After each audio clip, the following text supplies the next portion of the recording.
Price God, hallelujah. കർത്താവ് നിങ്ങളെ ധാരാളമായി അനുഗ്രഹിക്കട്ടെ. വീണ്ടും നിങ്ങളോടൊപ്പം ദൈവവചനവുമായിട്ടായിരിക്കാൻ സ്വർഗത്തിലെ ദൈവമടിയാക്കിയതിനാൽ ഞാൻ കർത്താവിനെ നന്ദിയോടെ സ്തുതിക്കുന്നു. നമ്മുടെ ഈ പ്രോഗ്രാമിന്റെ പ്രധാനപ്പെട്ട ഉദ്ദേശം തന്നെ വചനത്തിലേക്ക് മടങ്ങി വരിക എന്നുള്ളതാണ്. ഇന്ന് ദൈവജനം പലപ്പോഴും സന്ദർഭോചിതമായി വചനത്തിൽ നിന്ന് അകന്നു നിന്നിട്ട് താൽക്കാലികമായ വിഷയങ്ങളുടെ വിടുതൽ മാത്രം മുന്നിൽ കണ്ടുകൊണ്ട് ഓടുന്ന ഒരു കാലഘട്ടമായത്. അങ്ങനെ ഒരു തലമുറയാണ് നമ്മൾ എല്ലായിടത്തും കാണുന്നത്. കാരണം മനുഷ്യന്റെ ജീവിതത്തിന്റെ സാമൂഹിക പശ്ചാത്തലം അത്രത്തോളം മാറിപ്പോയി. ഒരു തലമുറയ്ക്ക് മുൻപ് മനുഷ്യരിൽ ഉണ്ടായിരുന്ന കാഴ്ചപ്പാടല്ല ഇന്ന്. അന്നുണ്ടായിരുന്ന സ്നേഹബന്ധങ്ങൾ, സാമൂഹിക പശ്ചാത്തലം, കുടുംബജീവിതത്തെ കുറിച്ചുള്ള കാഴ്ചപ്പാട്, ബന്ധങ്ങൾ, സ്നേഹബന്ധങ്ങൾ, സൗഹൃദം, ഇതെല്ലാം ഇന്ന് മാറിപ്പോയിട്ട് കുറച്ചുകൂടെ ചില വിഭാഗ കേന്ദ്രീകൃതമായി എന്നോ, എന്നാൽ അതിൽ ഉപരിയായി ചിന്തിച്ചാൽ വ്യക്തി കേന്ദ്രീകൃതമായി എന്ന് തന്നെ പറയും. ഒരു കാലത്ത് സമൂഹ കേന്ദ്രീകൃതമായി നിന്നതായ ബന്ധങ്ങൾ ഇന്ന് വ്യക്തി കേന്ദ്രീകൃതമായിട്ട് മാറി.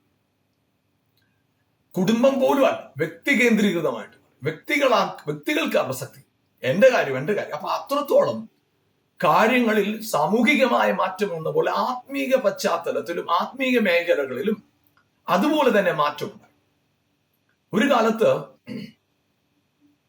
സുവിശേഷ നിമിത്തം ഉപദ്രവങ്ങളോ പ്രയാസമോ ഉണ്ടാകുമ്പോൾ ആളുകൾ ഒരിക്കലും അതിനകത്തൊരു സൂപ്പർ നാച്ചുറൽ എൻകൗണ്ടർ, ദൈവം അസാമാന്യമായ ഒരു പ്രവൃത്തി അവിടെ അയച്ച് വിടുവിച്ചു, അതൊന്നും സംഭവിച്ചിട്ടുണ്ടില്ല എന്നല്ല. പക്ഷെ അതൊന്നും സംഭവിക്കാതിരുന്നപ്പോൾ പോലും സുവിശേഷത്തോടുള്ള എരിവ് വിട്ടുകളയാത്തൊരു തലമുറയുണ്ട്.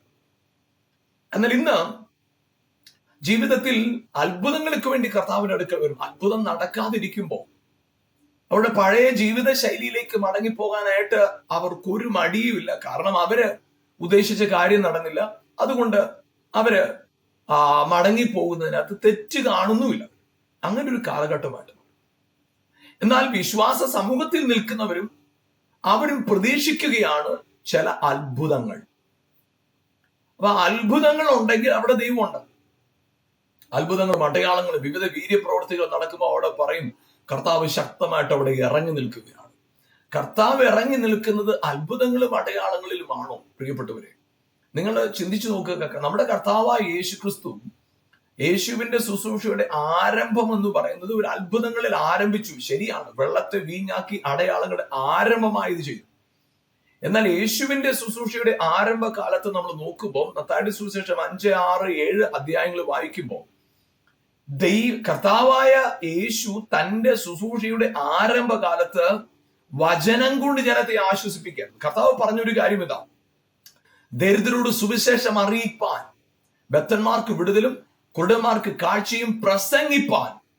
അതെ, പ്രസാദവർഷം പ്രസംഗിപ്പാൻ. അതെ, കർത്താവ് വന്നത് അത്ഭുതങ്ങളുണ്ട്, വിടുതലുണ്ട്, രോഗസൗഖ്യമുണ്ട്, ഭൂത ഉപദ്രവത്തിൽ നിന്നുള്ള വിടുതലുണ്ട്, ശാപത്തിൽ നിന്നുള്ള മോചനമുണ്ട്, ഇതെല്ലാം ഉണ്ട്. പക്ഷേ ഇതെല്ലാം സംഭവിച്ചത് പ്രസംഗത്താലാണ്, വചനത്താലാണ്. ഇതിനെല്ലാം കാരണമായി മാറിയത് വചനം. അതുകൊണ്ടാണ് പൗലോസ് പറഞ്ഞത് ക്രൂശിന്റെ വചനമാണ് ഞങ്ങൾ പറയുന്നത്. ഞങ്ങൾ പറയുന്ന ഈ വചനം നശിച്ചു പോകുന്നവർക്ക് ഭോഷത്വം, രക്ഷിക്കപ്പെടുന്നവർക്ക് ദൈവശക്തിയാണ്. അതുകൊണ്ട് അവര് പറയുന്ന ഒരു കാര്യമാണ്, ഞങ്ങൾ ക്രൂശിന്റെ വചനം, ഞങ്ങൾ ക്രൂശിക്കപ്പെട്ട യേശുവിനെ പ്രസംഗിക്കുന്നു. പ്രസംഗത്തിന്റെ ഭോഷത്വത്താൽ ജ്ഞാനികളെ ലജ്ജിപ്പിക്കാൻ. അതെ, അപ്പൊ അവിടെ എല്ലാം വചനത്തിനാണ് കൂടുതൽ പ്രസക്തി. എന്നാൽ അറിയാതെയോ ഈ കാലഘട്ടത്തിൽ വചനത്തിനുപരിയായിട്ട്, വചനത്താലുള്ള ദൈവിക പ്രവർത്തികൾ അപ്പുറമായിട്ട് ശുശ്രൂഷകളിലുള്ള മറ്റു പല കാര്യങ്ങളിലേക്ക് മാറി നിൽക്കുമ്പോൾ ഈ കാലഘട്ടത്തിൽ സഭ ഒന്നടങ്കം മടങ്ങി വരേണ്ട ഒരു മേഖലയുണ്ട്. ദൈവവചനത്തിന്റെ ഈ അടിസ്ഥാനത്തിലേക്ക് മടങ്ങി വരിക. ദൈവവചനത്തിനാണ് പ്രസക്തി എന്ന തിരിച്ചറിവോടുകൂടെ മടങ്ങി വരിക. That is A foundation. അതാണ് അടിസ്ഥാനം. Praise God. അതുകൊണ്ട് തന്നെ പ്രിയപ്പെട്ടവർ, നമ്മുടെ ഈ പ്രോഗ്രാമിന്റെ പ്രധാനപ്പെട്ട ഉദ്ദേശം വചനത്തിലേക്ക് മടങ്ങി വരിക എന്നുള്ളതാണ്. Praise God, hallelujah. അതുകൊണ്ട് പ്രിയപ്പെട്ടവർ, നിങ്ങൾ ഈ പ്രോഗ്രാം കാണുമ്പോൾ നിങ്ങൾ മറ്റുള്ളവരെയും ഈ പ്രോഗ്രാം കാണുവാൻ പ്രോത്സാഹിപ്പിക്കുകയും നിങ്ങൾ ഈ പ്രോഗ്രാം മുഴുവനായി കാണുവാനായിട്ട് സമയം കണ്ടെത്തുകയും ചെയ്യുമ്പോൾ ഒരു ദർശനത്തിന്റെ ഭാഗമായി നിങ്ങൾ തീരുകയാണെന്ന് മറക്കരുത്. ഈ കാലഘട്ടത്തിൽ ദർശനം ഏറെ ഇല്ലാതിരിക്കുന്ന ഒരു കാലത്ത് ദർശനമുള്ളവരായി നിൽക്കാം.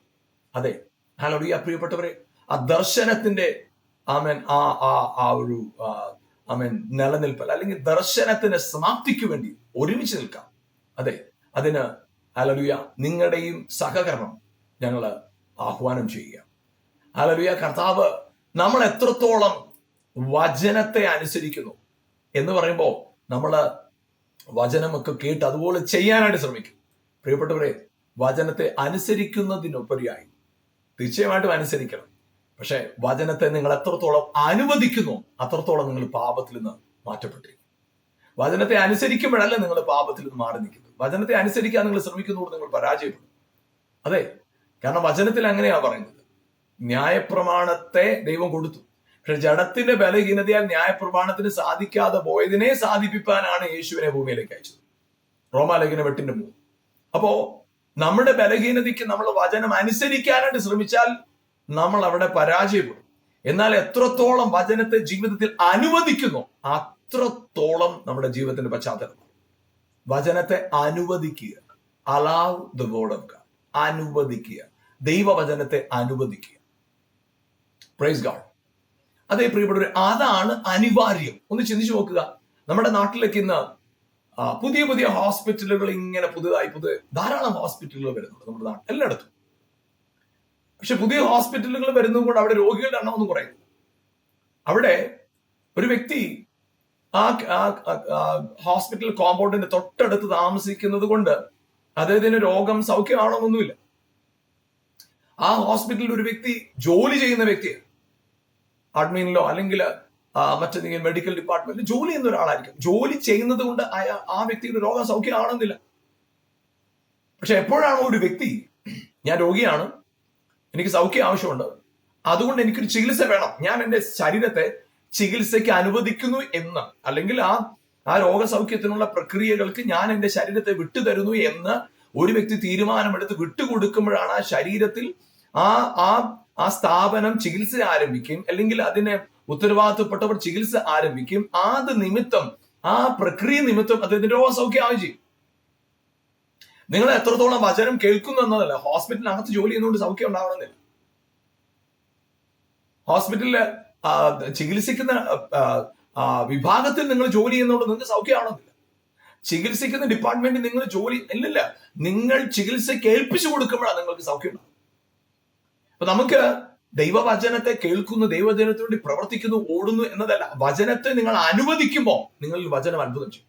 നമുക്കറിയാം, ശസ്ത്രക്രിയകൾ നടത്തുമ്പോൾ, ശസ്ത്രക്രിയക്ക് മുമ്പ് അവിടെ വന്ന് അനസ്തേഷ്യ നൽകുന്ന ഡോക്ടർ വന്ന് പ്രത്യേകിച്ച് ആ വ്യക്തിയെ പരിശോധിച്ചിട്ട് പോകും. പ്രഷർ, ഷുഗർ, എല്ലാ കാര്യങ്ങളും, ആ ശരീരത്തിൽ എത്രത്തോളം അത് വർക്ക് ചെയ്യും എന്നുള്ളത് അദ്ദേഹം വ്യക്തമായി പഠിച്ച് മനസ്സിലാക്കിയതിനു ശേഷമാണ് അനസ്തേഷ്യ നൽകുന്നത്. അനസ്തേഷ്യ നൽകി അദ്ദേഹത്തിന് വിദഗ്ധനായ ഒരു വ്യക്തി അനസ്തേഷ്യ നൽകിയതിനു ശേഷം മാത്രമേ ശസ്ത്രക്രിയയുടെ വിദഗ്ധന്മാർ അവരുടെ ജോലി ആരംഭിക്കും. അതായത് അദ്ദേഹത്തിന് അനസ്തേഷ്യ നൽകുന്നത് കൊണ്ട് ശരീരത്തിന് എന്തെങ്കിലും ഒരു പ്രത്യേക തരമായ കാര്യത്തിനു വേണ്ടി അല്ല അവിടെ അനസ്തേഷ്യ തരുന്നത്. അവിടെ അത് കൊടുക്കുന്നതിന്റെ പ്രധാന ഉദ്ദേശം ആ വ്യക്തി നടക്കാൻ പോകുന്ന ചികിത്സയോട് നിശബ്ദമായി സഹകരിക്കണമെങ്കിൽ, ആ ശരീരം സഹകരിക്കണമെങ്കിൽ അദ്ദേഹം ആ മനസ്സുകൊണ്ട് ആ ശരീരത്തെ പൂർണ്ണ മനസ്സോടെ വിട്ടുകൊടുക്കാൻ സാധ്യതയില്ല. അതുകൊണ്ട് തന്നെ ആ ശരീരത്തെയും മനസ്സിനെയും അതിനുവേണ്ടി നിർബന്ധിക്കുന്ന പ്രക്രിയയായിട്ടാണ് അത് ചെയ്യുന്നത്. അത് ആ കാര്യത്തിന് ആ ശരീരം അനുവദിക്കപ്പെടാത്തിടത്തോളം തുടർന്നുള്ള ശസ്ത്രക്രിയ സാധ്യമല്ല. ഇതുപോലെ തന്നെയാ പ്രിയപ്പെട്ട ഒരു വചനം നമ്മുടെ ജീവിതത്തിനകത്ത് ക്രിയ ചെയ്യണമെങ്കിൽ നമ്മൾ നിശബ്ദരാകണം. നമ്മുടെ ആ ദൈവാത്മാവ് ചെയ്യുന്ന പ്രവൃത്തിയോട് പ്രതികരിച്ച് എതിർത്ത് നിന്ന് തടസ്സവാദങ്ങൾ ഉന്നയിച്ച് വിരോധമായി സംസാരിക്കാനും എതിർത്ത് നിൽക്കാനും തുടങ്ങിയാൽ ഒന്നും നമ്മളിൽ സാധ്യമാകില്ല. എന്നാൽ നമ്മിലത് സാധ്യമാകണമെങ്കിൽ നമ്മിൽ ഉണ്ടാകേണ്ട പ്രധാനപ്പെട്ട ഉത്തരവാദിത്വം എന്ന് പറയുന്നത് വിട്ടുകൊടുക്കുക.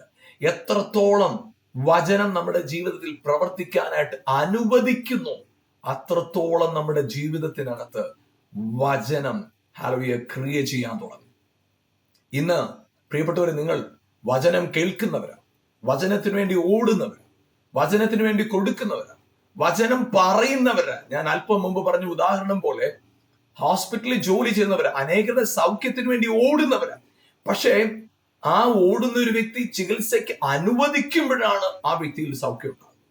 അതേ പ്രിയപ്പെട്ടവരെ, വചനത്തെ അനുവദിക്കുക. എങ്ങനെയാണ് വചനത്തെ അനുവദിക്കുന്നത്? 2 കാര്യങ്ങളാണ് വചനത്തെ അനുവദിക്കുക എന്ന വാക്കുകൊണ്ട് അർത്ഥമാക്കുന്നത്. റോമാലേഖനം 10-ാം അധ്യായം അതിന്റെ 17-ാം വാക്യത്തിൽ ഇങ്ങനെ പറയുന്നു: വിശ്വാസം കേൾവിയാലും കേൾവി ക്രിസ്തുവിന്റെ വചനത്താൽ വരും. ഒരു വ്യക്തിക്ക് വിശ്വസിക്കണമെങ്കിൽ ആ വ്യക്തിയിൽ ആദ്യം ഉണ്ടാകേണ്ട കാര്യം കേൾക്കണം. Open your ears to the word of God. നിങ്ങളുടെ കാതുകളെ തുറക്കണം. എന്തിനു വേണ്ടിയിട്ടാ? വചനം കേൾക്കാനായിട്ട്. Praise God, hallelujah. നിങ്ങൾ വചനം കേൾക്കാൻ നമുക്ക് മറ്റെല്ലാത്തിനും സമയമുണ്ട്. ഞാൻ ആദ്യം പറഞ്ഞ ഉദാഹരണം തന്നെ വീണ്ടും പറയും. നമ്മുടെ ശരീരത്തിന് വിശപ്പുള്ളപ്പോൾ നമ്മൾ ആഹാരം തേടി കണ്ടെത്തി ഭക്ഷിക്കും. ചിലപ്പോൾ നമ്മൾ ആ രുചിയൊന്നും നോക്കത്തില്ല. നമുക്ക് പെട്ടെന്ന് ആ വിശപ്പ് ശമിപ്പിക്കാനായിട്ട് എന്തെങ്കിലും നമ്മൾ കഴിക്കും. രുചികരമായത് കിട്ടാലും നമ്മൾ കഴിക്കും, കിട്ടിയില്ലെങ്കിൽ പോലും നമ്മൾ കഴിക്കും. കാരണം അപ്പോൾ രുചിയല്ല പ്രാധാന്യം, വിശപ്പടക്കാം. ദാഹിക്കുമ്പോഴും അങ്ങനെ തന്നെ. അപ്പൊ നമ്മുടെ ശരീരത്തിന് ദാഹം വരുമ്പോൾ നമ്മൾ അപ്പം തന്നെ വെള്ളം കുടിക്കും, വിശക്കുമ്പോൾ ഭക്ഷണം കൊടുക്കും.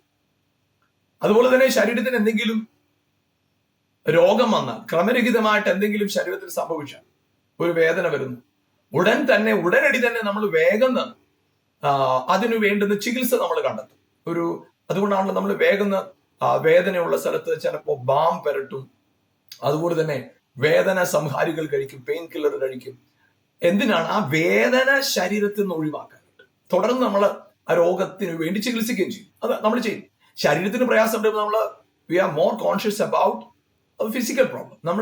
നമ്മുടെ ശരീരത്തിന്റെ കാര്യത്തെക്കുറിച്ച് നമ്മൾ ഒത്തിരി ശ്രദ്ധാലുക്കണം. നമ്മൾ അതിനുവേണ്ടി പെട്ടെന്ന് കാര്യങ്ങൾ കണ്ടെത്തും. പക്ഷെ പലപ്പോഴും നമ്മുടെ ഈ ആത്മാവിന്റെ ദാഹത്തെ നമ്മൾ കേൾക്കത്തില്ല, ആത്മാവിന്റെ ശബ്ദം നമ്മൾ തിരിച്ചറിയത്തുമില്ല. പക്ഷെ പ്രിയപ്പെട്ടവർ, ഞാൻ പറയട്ടെ, നിങ്ങളുടെ ജീവിതത്തിൽ ഒരു അനുഗ്രഹിക്കപ്പെട്ട ജീവിതം നയിക്കാൻ നിങ്ങൾ ആഗ്രഹിക്കുന്നെങ്കിൽ വളരെ വളരെ ഇമ്പോർട്ടന്റ് ആയിട്ട് പ്രാധാന്യം അർഹിക്കുന്നതല്ലേ നിങ്ങളുടെ ആത്മാവിനെ പരിപോഷിപ്പിക്കുന്നതിൽ നിങ്ങൾ ശ്രദ്ധാലുക്കളാണ്. നമുക്കറിയാം, നമ്മുടെ കർത്താവായ യേശുവിന്റെ അടുക്കൽ യേശു ഉപവസിച്ച് കഴിഞ്ഞിരിക്കുന്ന സമയത്ത് പിശാച് വന്നിട്ട് പറഞ്ഞു, ഈ കല്ലിനെ അപ്പമാക്കുക, കാരണം നീ ദൈവപുത്രനാണോ എന്ന് അങ്ങനെ ഒന്ന് ഉറപ്പിക്കാലോ. അങ്ങനെ ചെയ്യുകയാണെങ്കിൽ എല്ലാവരും അറിയും നീ ദൈവപുത്രനാണ്. വേറെ ആരും അറിഞ്ഞില്ലല്ലോ, ഞാൻ അറിയും. മാത്രമല്ല, നിനക്കൊരു ഉറപ്പ് കിട്ടും. കർത്താവ് പറഞ്ഞില്ല, മനുഷ്യപുത്രൻ അപ്പം കൊണ്ട് മാത്രമല്ല ദൈവത്തിന്റെ വായിൽ നിന്ന് പുറപ്പെടുന്ന സകല വചനങ്ങൾ കൊണ്ട് ജീവിക്കുന്നു. അപ്പൊ അവിടെ കർത്താവ് പറയുന്ന ഒരു കാര്യം, ഫിസിക്കലായിട്ടുള്ള കാര്യത്തെയാണ് നീ പ്രസക്തിയോടെ കാണുന്നെങ്കിൽ നിനക്ക് തെറ്റുപറ്റും. അതിനേക്കാൾ ഉപരിയായി പ്രാധാന്യം അർഹിക്കുന്നതാണ് ആത്മീകമായിട്ടുള്ളത്. വചനം ശരീരത്തെ പരിപോഷിപ്പിക്കുന്നതിനേക്കാളും ഇമ്പോർട്ടന്റ് ആണ് ആത്മാവിനെ പരിപോഷിപ്പിക്കാൻ. കാരണം ശരീരത്തിന്റെ പരിപോഷണം കൊണ്ട് താൽക്കാലികമായി ലഭിക്കുന്ന ചില വിടുതലുണ്ട്. പക്ഷേ അതിനപ്പുറമാണ് വചനത്താൽ ലഭിക്കുന്നത്. അതുകൊണ്ടാണ് കർത്താവ് പറഞ്ഞത്, ഈ വെള്ളം കുടിക്കുന്നവന് പിന്നെയും ദാഹിക്കും. യോഹന്നാന്റെ സുവിശേഷം 4-ാം അധ്യായത്തിൽ ശമരിയാക്കാരിയ സ്ത്രീയുള്ള സംഭാഷണത്തിൽ കർത്താവ് പറഞ്ഞ കാര്യം, ഈ വെള്ളം കുടിക്കുന്നവനൊക്കെയും പിന്നെ ദാഹിക്കും. സൗഖ്യമായോ? വീണ്ടും അടുത്ത രോഗം വരും. ഭക്ഷണം കഴിച്ച് വിശപ്പടയ്ക്കോ? വീണ്ടും വിശക്കും. പക്ഷേ ഒരു വ്യക്തി എത്രത്തോളം ദൈവവചനത്തെ സ്വീകരിക്കുന്നു, അത് വീണ്ടും വീണ്ടും നിന്നെ വിശപ്പുള്ളവനാക്കി മാറ്റുക. എന്ന് പറഞ്ഞാൽ വിശക്കുമ്പോൾ ഭക്ഷണം കഴിക്കുന്നതല്ല. ബൈബിള് വായിക്കുന്ന ആൾക്ക് വിശക്കത്തെ ഇല്ലെന്നുള്ള അർത്ഥത്തിലല്ല പറയുന്നത്. എന്നാൽ ഇവിടെ പറയുന്ന ഒരു കാര്യം, നിങ്ങൾ എത്രത്തോളം വചനം വായിക്കുന്നു അത്രത്തോളം നിങ്ങളിൽ നിന്ന് പുറപ്പെടുന്ന ഒരു കാര്യം എന്താണ്? ജീവജലത്തിന്റെ ഉറവ പൊങ്ങി വരും. അതായത് അവൻ ആത്മാവിന്റെ നിലവാരത്തിൽ വർധനവ് വരുമ്പോൾ ശാരീരികമായിട്ടുള്ള ഏതോ ചില വിടുതലുകളുടെ അല്ലെങ്കിൽ എന്തോ ചില കാര്യങ്ങൾ നടന്നതിന്റെ അടിസ്ഥാനത്തിൽ ആയിരിക്കത്തില്ല ആ വ്യക്തിയുടെ പിന്നത്തെ പ്രവർത്തികൾ, അദ്ദേഹത്തിന്റെ ജീവിതത്തിന്റെ ഹല്ലേലൂയ ആയുധങ്ങൾക്ക് ആ വ്യക്തി അനുഗ്രഹമായിട്ട് മാറും. അദ്ദേഹം ഭക്ഷണം കഴിച്ചപ്പോൾ അദ്ദേഹത്തിന്റെ ശരീരത്തിന് മാത്രമാണ് അദ്ദേഹത്തിന് ഗുണമുണ്ടായതെങ്കിൽ, വെള്ളം കുടിച്ചപ്പോൾ അദ്ദേഹത്തിന്റെ ശരീരത്തിന് മാത്രമാണ് ഗുണമുണ്ടായതെങ്കിൽ, വചനം ഒരുവൻ ഹല്ലേലൂയ പ്രാപിക്കുമ്പോൾ അവന് ദാഹശമനം ഉണ്ടാകുമെന്ന് മാത്രമല്ല, അവന്റെ വിശപ്പ് ശമിക്കുമെന്ന് മാത്രമല്ല, അനേക ജീവിതങ്ങളെ തണുപ്പിക്കുന്ന ജീവന്റെ ഉറവ അവനിൽ നിന്ന് പുറപ്പെടുന്നതായിട്ട് മാറും. ഹല്ലേലൂയ. പ്രിയപ്പെട്ടവരെ, വചനം, വിശ്വാസം വചനത്തിന് ഏൽപ്പിച്ചു കൊടുക്കുക എന്ന് പറയുമ്പോൾ, വചനത്തെ അനുവദിക്കുക എന്ന് പറയുമ്പോൾ, നിങ്ങൾ വചനം കേൾക്കണം. പ്രിയപ്പെട്ടവർ, നമുക്ക് ശീഘ്രത്തിലോടുന്ന ഒരു കാലമാ മനുഷ്യൻ, തിരക്കുകളുടെ നടുവിലാ മനുഷ്യൻ. അതുകൊണ്ട് തന്നെ ആളുകളോട് ചോദിച്ചാൽ പറയുന്ന ഒരു കാര്യം, ഇന്ന് ആളുകൾ ചോദിക്കണം, നിങ്ങൾ വ്യായാമം ചെയ്യണം. അതിന് ആളുകൾ പറയുന്നതിന് മറുപടി സമയമില്ല. ഒരു കാര്യം, സമയമില്ല. എല്ലാത്തിനും ആളുകൾക്ക് സമയമില്ല. വചനം വായിക്കുന്ന കാര്യം ഒട്ടും സമയമില്ല, പ്രാർത്ഥിക്കാൻ സമയമില്ല, കൂട്ടായ്മകളിൽ പോകാൻ സമയമില്ല, തിരക്കാണ്. പ്രിയപ്പെട്ട, ഞാൻ പറയട്ടെ, നിങ്ങളുടെ ആത്മാവിൽ ആവശ്യമായത് നിങ്ങൾ നിക്ഷേപിക്കാത്തിടത്തോളം നിങ്ങൾ ചെയ്യുന്നത് വലിയ മണ്ടത്തരമാണ്. നമ്മുടെ ജീവിതത്തിനകത്ത് ആവശ്യത്തിന്, ഹല്ലേലൂയ, നിങ്ങളുടെ ജീവിതത്തിന് ആവശ്യത്തിനുള്ളതെല്ലാം നിങ്ങൾ ശരീരത്തിന് പകർന്നു നൽകുന്ന പോലെ തന്നെ വചനം നിങ്ങളുടെ ആത്മാവിലേക്ക് പകർന്നു കൊടുക്കേണ്ടത് നിങ്ങളുടെ ഉത്തരവാദിത്വമാണ്. Praise God. അതുകൊണ്ട് പ്രിയപ്പെട്ടവരെ, നിങ്ങൾ ദൈവവചനത്തിന്റെ പ്രസക്തിയെ മറന്നു കളയരുത്. ദൈവവചനത്തിന്റെ പ്രസക്തിയെ നിങ്ങൾ ഹല്ലേലൂയ തള്ളിക്കളയരുത്. അതിന്റെ പ്രാധാന്യത്തെ നിങ്ങൾ തുച്ഛമായി കാണരുത്, അതിനെ ശ്രേഷ്ഠമായി തന്നെ കാണണം. Praise God. ഹല്ലേലൂയ. വചനം കേൾക്കണം, ദൈവവചനം കേൾക്കണം. പ്രിയപ്പെട്ടവർ, ഞാൻ പറയട്ടെ, ഇന്ന് പകൽക്കാലം അല്ലെങ്കിൽ ഇന്ന് രാത്രികാലം അല്ലെങ്കിൽ നിങ്ങളുടെ ജീവിതത്തിന് ഏതെങ്കിലും ഒരു സമയം നിങ്ങളൊന്ന് മാറ്റിവെച്ച് ഒരു അല്പവചനം കേൾക്കാനായിട്ട്, കുറച്ചു നേരം ദൈവവചനത്തെ ഒന്ന് വായിക്കാനായിട്ട് സമയം ഒന്ന് സ്പെൻഡ് ചെയ്ത്, നിങ്ങളോടുള്ള ദൈവ ശബ്ദം ഒന്ന് കേട്ടെ, നിങ്ങളോട് കർത്താവിന് എന്താ സംസാരിക്കാവുന്ന കേൾക്കാനായിട്ട് സമയം ചെലവഴിച്ച്, നിങ്ങൾ ദൈവവചനത്തിന് മുമ്പിൽ ഇരിക്കുമ്പോൾ നിങ്ങളുടെ തലമുറകളും അത് ആവർത്തിക്കാൻ, അതിനെ തന്നെ അനുകരിക്കാനുള്ള സാധ്യതയുണ്ട്. അവരത് കണ്ടുപഠിക്കും. അത് നിങ്ങളുടെ ജീവിതത്തിനകത്ത് അത് വലിയ വിടുതലായിത്തീരും. വചനം കേൾക്കണം. വിശ്വാസം വരുന്നത് കേൾവിയാണ്. വചനം കേൾക്കണം. വചനം കേൾക്കാനായിട്ട് നിങ്ങൾ സമയം കണ്ടെത്തണം. ആ വചനം കേൾക്കുക, വചനത്തെ കേൾക്കുക. കാരണം വചനം കേൾക്കുമ്പോൾ അല്ലാതെ നിങ്ങൾക്ക് നിങ്ങളെ കുറിച്ച് മനസ്സിലാക്കാനോ, നിങ്ങളുടെ വാഗ്ദത്തങ്ങളെ മനസ്സിലാക്കാനോ, യേശു ക്രിസ്തു ക്രൂശിൽ നിവർത്തിച്ചതിനെ മനസ്സിലാക്കാൻ സാധ്യമല്ല വചനത്താൽ അല്ലാതെ. Praise God. നിങ്ങൾ മറ്റുള്ളവരുടെ അനുഭവ സാക്ഷ്യങ്ങൾ നല്ലതാണ്. ചില എന്താ പറയുന്നത്, ഉദാഹരണങ്ങൾ, കഥകളൊക്കെ കേൾക്കുന്നത് നല്ലത്, കുഴപ്പമൊന്നുമില്ല. വിശ്വാസത്തിൽ നിങ്ങളെ ഉറപ്പിക്കാനൊക്കെ അതൊക്കെ ചില ഘടകങ്ങളായി മാറിയേക്കും. പക്ഷെ അടിസ്ഥാനപരമായി നിങ്ങൾ വിശ്വാസത്തിൽ വളരണമെങ്കിൽ, അല്ലെങ്കിൽ ദൈവവചനം നിങ്ങളുടെ ജീവിതത്തിൽ അനുവദിക്കപ്പെടണമെങ്കിൽ നിങ്ങൾ വചനം കേൾക്കണം, ദൈവവചനം കേൾക്കണം, വചനത്തിന്റെ കൂടെ ഇരിക്കണം, വചനം വായിക്കണം, വചനം പഠിക്കണം. ഹല്ലേലൂയ. പ്രിയപ്പെട്ടവർ, ഈ കാലഘട്ടത്തിൽ ഹല്ലേലൂയ വചനത്തെ നിങ്ങൾ പുച്ഛിച്ചു കളയരുത്, വചനത്തെ തള്ളിക്കളയരുത്, വചനത്തെ നിങ്ങൾ മാറ്റിവെക്കരുത്, വചനത്തെ നിങ്ങൾ ലാസ്റ്റ് പ്രയോറിറ്റിയിലേക്ക് തള്ളിക്കളയരുത്. Read the word. ആ പ്രാധാന്യം, ദൈവവചനത്തിന് ഇമ്പോർട്ടൻസ് കൊടുക്കുക. ദൈവവചനത്തെ നിങ്ങളുടെ ജീവിതത്തിന്റെ സിരകളിലേക്ക് അത് ഒഴുകട്ടെ. നിങ്ങളുടെ ചിന്തകൾ വചനം കൊണ്ട് നിറയട്ടെ. Praise God. വചനം കേൾക്കണം. വിശ്വാസം വരുന്നത് കേൾവിയാണ്. കേൾക്കണം, നിങ്ങൾ വായിക്കണം, വചനത്തിന് കൂടെ സമയം സ്പെൻഡ് ചെയ്യണം. ഹല്ലേലൂയ. അത് വളരെ വളരെ വളരെ പ്രാധാന്യം അർഹിക്കുന്ന കാര്യമാണ്. നിങ്ങളൊന്ന് ചോദിച്ചു നോക്കുക, അല്പസമയം കുറെ നേരം ദൈവവചനം വായിക്കാൻ, കേൾക്കാൻ ഇരുന്നിട്ട് എത്ര നാളുകളായോ? എങ്കിൽ ഇന്ന് പരിശുദ്ധാത്മാവ് നിങ്ങളോട് ആവശ്യപ്പെടുക. ആമേൻ. അത് വീണ്ടും ആരംഭിക്കുക. വചനത്തിന് മുമ്പിൽ ഇരിക്കുക, വചനത്തിന്റെ കൂടെ ഇരിക്കുക. വചനം നിങ്ങളുടെ അവസ്ഥയെ മാറ്റും. കാരണം വചനം ദൈവമാണ്. അതായത് ഞാൻ പറഞ്ഞു വന്ന വചനത്തെ അനുവദിക്കുക. വചനത്തെ അനുവദിക്കണമെങ്കിൽ ആദ്യം നിങ്ങൾ വചനം കേൾക്കണം. കേൾവി, വിശ്വാസം, കേൾവി, വിശ്വാസം. അപ്പൊ കേൾക്കുക എന്നത് ആദ്യത്തെ പടി. രണ്ടാമത് വിശ്വസിക്കുക. ഈ രണ്ട് പടികളിലൂടെയാണ് നിങ്ങൾ എന്ത് ചെയ്യുന്നത്? വചനത്തെ അനുവദിക്കുന്നത്. വിശ്വസിക്കാത്ത ഒരു വ്യക്തിയിൽ വചനം ക്രിയ ചെയ്തു. നമ്മള് എബ്രായ ലേഖനത്തിന്റെ 4-ാം അധ്യായത്തിന്റെ 2-ാം വാക്യം പറയുന്നത്, അവർ നമ്മെ പോലെ സദ്വർത്തമാനം കേട്ടവരെങ്കിലും വിശ്വസിക്കാത്തത് കൊണ്ട് അത് അവർക്ക് ഉപകാരമായി വന്നില്ല. തെസ്സലോനിക്ക ലേഖനത്തിൽ 2-ാം ലേഖനത്തിൽ പറയുന്നത്, ഞങ്ങൾ പ്രസംഗിച്ച വചനം സാക്ഷാലാകുന്ന പോലെ ദൈവവചനമായിട്ട് തന്നെ നിങ്ങൾ കൈക്കൊണ്ടു. പക്ഷേ നിങ്ങളിൽ ആരിലാണിത് പ്രവർത്തിച്ചെന്നറിയാമോ? വിശ്വസിക്കുന്ന നിങ്ങളിൽ അത് പ്രവർത്തിച്ചുകൊണ്ടിരിക്കുന്നു, വ്യാപരിച്ചുകൊണ്ടിരിക്കുന്നു. ആരില്ല? വിശ്വസിക്കുന്ന നിങ്ങളിൽ. പ്രിയപ്പെട്ടവരെ, ഹല്ലേലൂയ, ആമേൻ. അത് വിശ്വസിക്കണമെങ്കിൽ നമ്മുടെ യുക്തിപരമായ ചിന്തകളെ മാറ്റിവെക്കണം. കാര്യത്തിന് ആവശ്യമില്ലാത്ത കാര്യങ്ങളിലല്ല യുക്തി ഉപയോഗിക്കേണ്ടത്, ആവശ്യമുള്ള കാര്യത്തിൽ യുക്തി ഉപയോഗിക്കണം. എന്തിനാണ്? ഹല്ലേലൂയ, ചിന്തിച്ചു നോക്കിയ പ്രിയപ്പെട്ടവരെ, നമ്മൾ ഒരു വശത്തെ യുക്തിയാണ് നമ്മൾ ചിന്തിക്കുന്നത്, വേറൊരു വശത്തുണ്ട് യേശുക്രിസ്തുവിന്റെ മരണവും പുനരുത്ഥാനവും എന്റെ ജീവിതത്തിൽ എങ്ങനെയാണ് റിസൾട്ട് കൊണ്ടുവരുന്നത് എന്ന് നമ്മൾ ചിന്തിക്കുമ്പോൾ, ചിന്തിച്ചു നോക്കിയേ, ഇന്ന് നമ്മുടെ ജീവിതത്തിൽ അനുഭവിക്കുന്ന പല കാര്യങ്ങളും ആരോ ഒരാൾ ഒരു സ്ഥലത്ത് ഇരുന്നതിന്റെ ചെയ്തതിന്റെ എഫക്റ്റ് നമ്മൾ അനുഭവിക്കുക. ഇന്ന് ഞാൻ ഈ മീഡിയയിൽ കൂടെ നിങ്ങളോട് സംസാരിക്കുമ്പോൾ ഇത് ആരോ ഒരു വ്യക്തി കണ്ടുപിടിച്ച ചില അദ്ദേഹത്തിന്റെ സാങ്കേതിക വിദ്യ, അദ്ദേഹത്തിന്റെ ബുദ്ധി, സമയവും ഒക്കെ ഉപയോഗിച്ച റിസൾട്ട് നമ്മൾ ഇത് അനുഭവിക്കുക. ഇന്ന് നമ്മൾ കഴിച്ച ഭക്ഷണം നമ്മള് വിതച്ചതും നനച്ചതും ഒന്നുമല്ല, ആരോ ചെയ്തതിന്റെ റിസൾട്ട് നമ്മൾ അനുഭവിക്കുക, നമ്മുടെ ജീവിതത്തിൽ അനുഭവിക്കുക.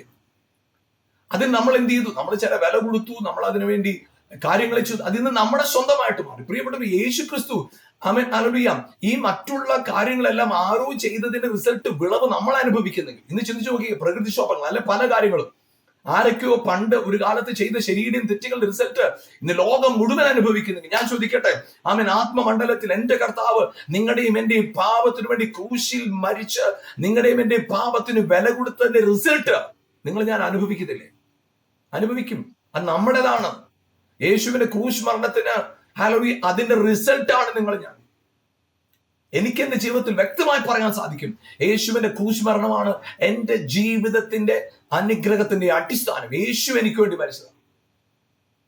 Praise God. പ്രിയപ്പെട്ടവർ, അതുകൊണ്ട് ആമേൻ, കേട്ട വചനത്തെ വിശ്വസിച്ച് യുക്തിപൂർവ്വം ചോദ്യം ചെയ്യാതെ അതിനെ വിശ്വസിച്ച്, അവന്റെ അടിപ്പിണറുകളാൽ സൗഖ്യം വന്നിരിക്കുന്നു, വിശ്വസിച്ച്,